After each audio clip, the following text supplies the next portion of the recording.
गेला पुढीला सोडून, म्हणजे शेवटी तो आत्महत्येला साथ करत नाही, तो सोडून गेला, अशा प्रकारचा तो झगडा आहे. ते आहे आणि सगळ्यात महत्वाची गोष्ट म्हणजे त्या बाया जिवंत आहेत आणि त्या स्वतःच्या मृतिकाची गाणी म्हणतायत, म्हणजे त्यांनी मृत्यूची कल्पना केलेली आहे. तुकारामाचे जे 12 अभंग तुकारामांनी मेल्यानंतर लिहून स्वर्गातून पाठवले असं म्हणतात ना गाथेमध्ये, ते तसं काही नाहीये. तुकारामांनी मरणाची कल्पना करून लिहिलेले आहेत ते.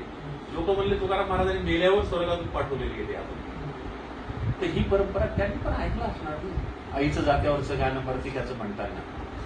तिथून त्यांना ती कल्पना सुचली असणार की मृत्यूच्या कल्पनेनं आपण मृत्यूची गाणी लिहू शकतो.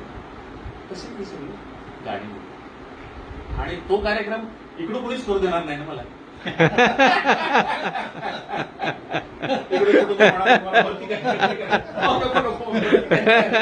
असं म्हणणार लोक. एकच संधी आहे आता.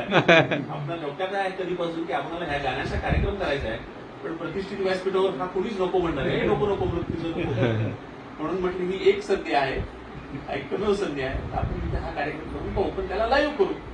पाहिजे ती पाहते, कोणाला आग्रह नको, लोकांना आवडणार नाही. कारण शेवटी तो तात्विक आहे सगळं. मृत्यूचं चिंतन आहे, मृत्यूचं सेन्सेशन आहे, संवेदना आहे, भावना आहे, ईश्वर आणि जीवाचा संबंध आहे, सूर्य आणि आत्म्याचं भांडण आहे, नात्या गोत्याचे सगळे निरोप आहे, ती एकेकाचा कसा निरोप घेते. म्हणजे नवरा तिचा रडतोय तर तो चोरून रडतोय. गेला मावा जीव, पुरुष रडतो चोरून. तो जाहीर रडायची पुरुषाला परवानगी नव्हती, कारण तेव्हा लोक म्हणायचे ना, सासराच म्हणायचं, म्हणजे तिच्या सासराच म्हणायचं ना त्याला, त्या मुलाला आपल्या, काय रडतो बायकासारखं, तुला 10 बायका करून देईल नवीन, असं म्हणायचे लोक. त्यामुळे पुरुषाला रडायची चोरी होती, पुरुष जाहीर रडत नसत. काही पुरुषांना रडायची चोरी आहे, म्हणून पुरुष आत्महत्या जास्त करतात शेतकरी. त्याचं कारण असं की मोकळं होता येत नाही, रडता येत नाही.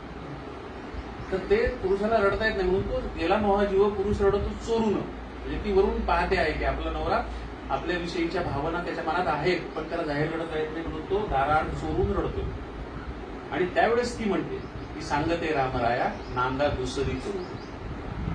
ती सांगते की बाबा अचानक आपल्याला एकमेकाची साथ सोडावी लागली, हे काही साथ सोडण्याचं वय नव्हतं, मला देवानं लवकर बोलवलं, तर तुम्ही आता माझा शोक करत बसू नका, तुम्ही दुसरी बायको करा आणि सुखानं नाका.